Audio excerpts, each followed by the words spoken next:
how do you de-risk strategic partnerships? Okay, strategic partners can be one of the best or the worst things to happen to you if you are running a technology company. Sometimes you have to choose between strategic funding or venture funding, and that whole concept deserves its own video.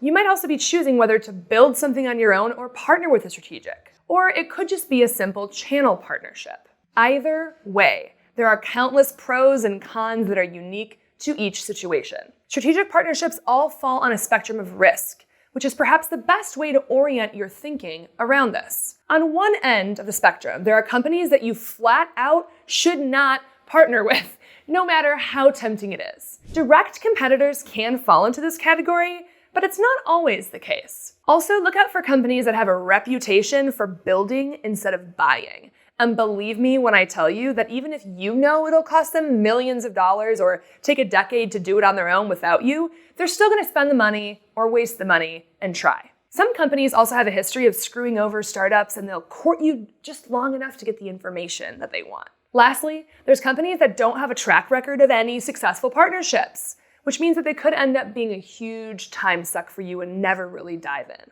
So on this end of the spectrum, the best way to de-risk the partnership is not to do it. But in the middle, there are varying degrees and ways to hedge. In the middle of the spectrum are strategic institutions that have the potential to create great value in partnership with you, but they don't necessarily pose an obvious reputational track record or time suck risk. In this middle ground, there are 10 things you should do to protect yourself and de-risk the partnership.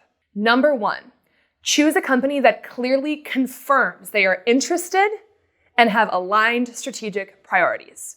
Number 2, start with an NDA. It's obvious, but also remember that it doesn't protect you as much as you think.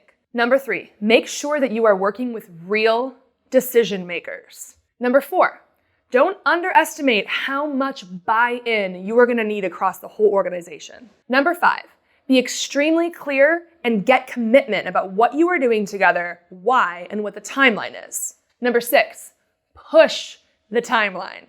Number 7, communicate frequently and set up scheduled calls with your partner. Number 8, don't put all of your eggs in one basket. Number 9, be prepared for absolutely nothing about the partnership to work out. And lastly, number 10, stay positive and be yourself anyway. On the very, very far other end of the spectrum are companies that pose so little risk that you aren't even really worried about an NDA. So ask yourself, is it even worth it then? Is there value here?